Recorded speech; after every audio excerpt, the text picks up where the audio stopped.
Assalamualaikum warahmatullahi wabarakatuh. Salam dan bahagia.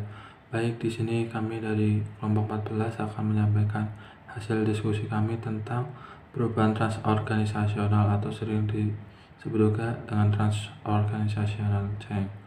Baik, di sini saya akan menyampaikan slide pertama ya, teman-teman. Perkenalkan, sebelumnya nama saya Septian Gali Ardana Sudianto, NIM 2018 008273. Dalam perubahan transorganisasional ini kami menyampaikan dari beberapa hal, di antara lain ada pengertian perubahan transorganisasional, ada yang kedua faktor perubahan transorganisasional, yang ketiga target perubahan transorganisasional, yang keempat macam-macam perubahan transorganisasional, yang kelima, fase perubahan transorganisasional, dan yang terakhir hambatan perubahan transorganisasional. Baik, yang pertama akan saya langsung ke materinya ya. Yang pertama tentang pengertian perubahan transorganisasional diartikan sebagai sebuah pendekatan yang dilakukan secara struktur dan sistematis yang dimanfaatkan dan untuk membantu individu atau tim organisasi untuk menerapkan sarana, sumber daya, dan pengetahuan untuk menyelesaikan sebuah perubahan, di mana hal ini dilakukan oleh sebuah organisasi perusahaan untuk maju ke depannya untuk memberikan sebuah inovasi yang baik itu di dalam perusahaan, dalam lingkup perusahaan maupun di luar, yaitu dengan inovasi-inovasi untuk memajukan sebuah perusahaan itu sendiri, tapi tidak akan menjauhi dari visi dan misi perusahaan.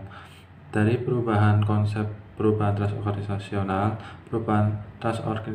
itu bertujuan membantu dalam menciptakan dan mempertahankan hubungan multi organisasi yang kuat serta perspektif organisasi tersebut. Perubahan transorganisasional menuntut perusahaan untuk tampil berbeda atau memiliki keunikan dan menonjolkan sebuah keunikan itu sendiri dan menghindari struktur ketidakjelasan yang ada di sebuah organisasi tersebut. Dapat disimpulkan itu perubahan organisasional yang diharapkan oleh organisasi itu memberikan sebuah effort yang berbeda atau memiliki nilai keunikan tersendiri dibandingkan dengan organisasi yang lain. Nah, keunikan ini sendiri itu bisa menjadikan kekuatan untuk perubahan organisasional itu lebih baik ke depannya. Oke, lanjut tentang materi berikutnya tentang alasan transorganisasional. Yang pertama, memberikan sumber daya tambahan untuk melakukan penelitian dan pengembangan dalam skala besar. Dimaksudkan itu sumber daya yang diasetkan sebuah perusahaan itu bertujuan untuk menciptakan perubahan organisasional yang berdampak positif untuk kemajuan sebuah organisasional agar dapat meningkatkan profit untuk kepentingan baik itu pemilik saham maupun kepentingan para pekerja di dalamnya. Yang kedua, memberikan pengaruh inovatif kepada pihak yang terlibat di dalam organisasi. Tentu saja dengan perubahan transorganisasional yang ada, maka sistem di dalamnya pun akan berubah. Namun hal ini bertujuan untuk mengembangkan bakat maupun minat guna membantu meningkatkan skill dan kemampuan karyawan agar lebih optimal ke depannya. Yang ketiga, pemanfaatan dalam keahlian dalam melaksanakan dan memecahkan tugas. Dengan adanya transorganisasional ini diharapkan para pekerja dapat lebih cerdas dan paham untuk menyelesaikan sebuah masalah dengan cara yang telah ditetapkan sebelumnya, tanpa berpikir panjang untuk menggunakan cara lain, namun sudah mengerti bagaimana dia cara mengatasi sebuah masalah yang ada. Yang keempat, menyediakan informasi dan teknologi untuk menunjang penelitian dan pengembangan kemampuan baru. Hal ini tentu saja harus didasari agar sebuah penelitian yang sudah dilakukan itu dapat tertunjang dengan baik dengan penerapan ilmu teknologi yang ada. Yang kelima, memposisikan organisasi untuk mencapai tingkat pasar dalam skala yang lebih besar. Dengan perubahan transorganisasional ini diharapkan mampu melingkupkan cakupan sebuah aspek pasar yang besar, di mana dengan perubahan ini maka pangsa pasar akan diharapkan lebih besar dan berkembang, di mana dengan perubahan selera konsumen yang telah dilakukan inovasi oleh perusahaan sehingga bisa memuaskan selera konsumen itu sendiri untuk tujuan kepentingan usaha maupun kepuasan konsumen pada umumnya. Lanjut ke alasan transorganisasional. Alasan transorganisasional lebih jauh itu dimaksudkan sebuah strategi transorganisasional memungkinkan organisasi untuk menyelesaikan tugas dan pekerjaan yang lebih sulit. Tugas-tugas mencakup berbagai aktivitas organisasi di antara lain pembelian bahan baku, perekrutan, kompensasi, manufaktur, dan cara memperolehan modal investasi, pemasaran dan distribusi, serta perencanaan yang strategis. Kunci untuk memahami strategi organisasional adalah dengan menyadari tugas individu dengan mengkoordinasinya dengan pihak lain secara baik. Maksudnya di alasan melakukan transorganisational change ini adalah agar lingkup-lingkup yang berada pada sebuah lapisan perusahaan itu dapat berubah berselaras dengan kemampuan dan tingkat penyelesaian sesuatu hal yang dilakukan individu, tapi memiliki nilai-nilai dasar dengan bertujuan untuk menetapkan visi dan misi perusahaan tanpa membuat sebuah organisasi itu menjadi rancu dalam aspek tentang organisasi itu menjalankan sebuah konsep organisasi di mana seni mengatur dan bisa membuat organisasi itu semakin berkembang. Mungkin sekian dari saya, selanjutnya akan disampaikan oleh teman saya. Terima kasih. Assalamualaikum warahmatullahi wabarakatuh. Salam dan bahagia. Perkenalkan, nama saya Agnes Damayanti, NIM 2018008244. Di sini saya akan melanjutkan presentasi yang sudah dijelaskan oleh teman saya. Materi selanjutnya akan saya sampaikan. Perubahan pada dasarnya adalah menjadi sesuatu yang ada saat ini menjadi sesuatu yang baru yang diinginkan. Perubahan dapat disebabkan oleh faktor internal dan faktor eksternal. Faktor internal berupa kekuatan yang muncul dari dalam organisasi seperti sumber daya manusia, perilaku, dan keputusan manajemen. Sedangkan faktor eksternal berupa kekuatan dari luar organisasi, karakteristiknya demografis, perkembangan teknologi, perubahan sosial, dan politik. Mengelola perubahan dalam organisasi harus melalui tahapan-tahapan tertentu, yaitu menetapkan kebutuhan untuk melakukan perubahan, mengenali faktor-faktor penghambat, melaksanakan perubahan, dan mengevaluasi perubahan. Agar perubahan organisasi dapat berjalan dengan baik, maka perlu diperhatikan prinsip-prinsip manajemen perubahan yang meliputi perubahan harus benar-benar diinginkan, adanya penanggung-jawaban realistis, mengetahui kendala yang akan dihadapi, bersikap positif, optimis. Perubahan dalam organisasi dapat menimbulkan reaksi atau perlawanan dari para anggota atau bawahan. Tipe-tipe perlawanan yang muncul terhadap perubahan terdiri dari tipe perlawanan logis, yaitu keberatan rasional. Selanjutnya, tipe perlawanan psikologis, yaitu sikap emosional, dan tipe perlawanan sosiologis, kepentingan kelompok. Untuk mengatasi reaksi negatif terhadap perubahan terdapat beberapa macam pendekatan, yaitu pendidikan dan komunikasi, partisipasi, dan pelibatan, fasilitas dan hubungan, negosiasi dan persetujuan, manipulasi dan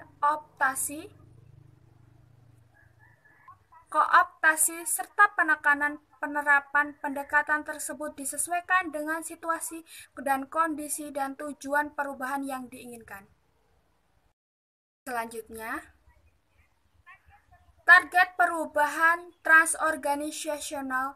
Yang pertama, terdapat sumber daya manusia, yaitu organisasi harus menerapkan pengawasan terhadap struktur sumber daya manusia untuk mendapatkan hasil terbaik dan efektif. Yang kedua, sumber daya fungsional. Sumber daya fungsional berupa ini biasanya muncul untuk menerapkan proses pengerjaan. Yang ketiga, kemampuan teknologi, yaitu kemampuan teknologi memberikan kesempatan sebuah macam-macam perubahan transorganisasional, yaitu perubahan terencana atau plan change adalah aktivitas yang dimaksud dan diarahkan dalam sifat dan desain untuk memenuhi beberapa tujuan organisasi. Selanjutnya, perubahan tidak terencana atau upline change adalah pergerakan aktivitas organisasi karena adanya kekuatan yang sifatnya eksternal di luar kontrol organisasi. Sedangkan berdasarkan waktu pelaksanaan terbagi menjadi 3, yaitu yang pertama smooth incremental change, yaitu adalah perubahan akan menjadi secara lambat, sistematis, dan bisa diprediksi. Yang kedua, bumpy internal change, yaitu perubahan yang mempunyai periode relatif tenang dan sesekali disela dengan percepatan gerakan perubahan.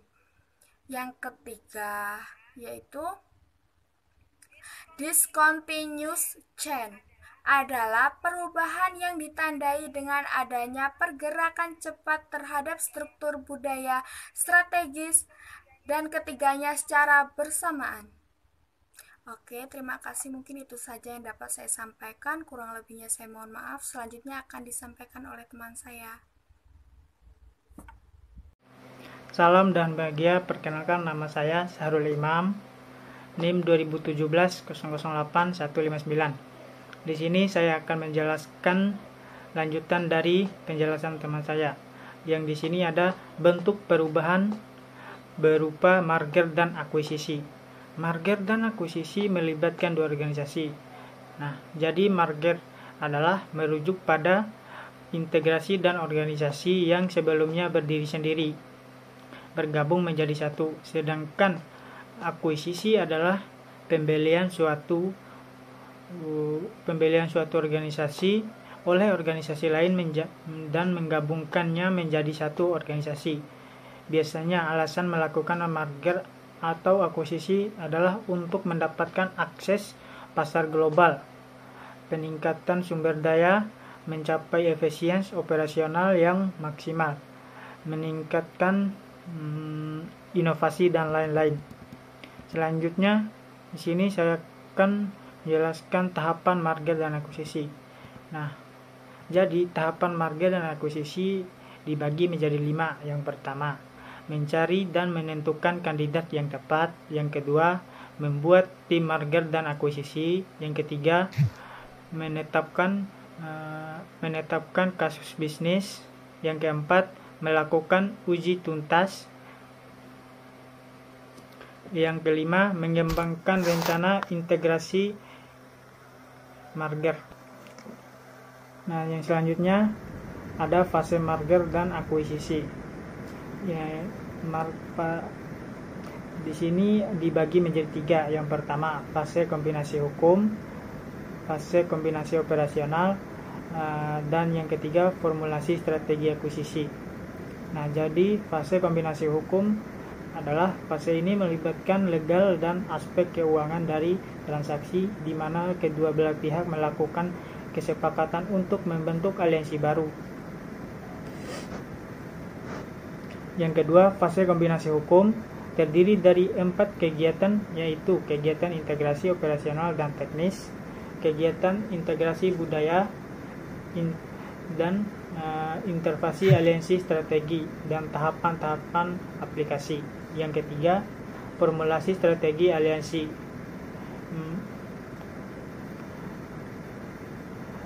Meliputi seleksi mitra pertama, penataan dan permulaan aliansi operasional dan penyesuaian aliansi serta intervensi jaringan.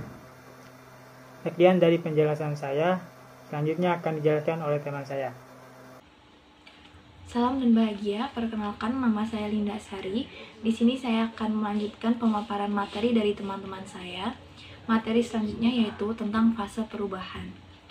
Ada 5 fase perubahan.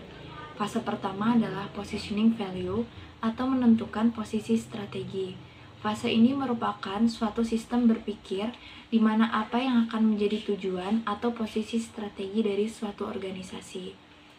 Fase kedua adalah measure goals atau mengukur tujuan.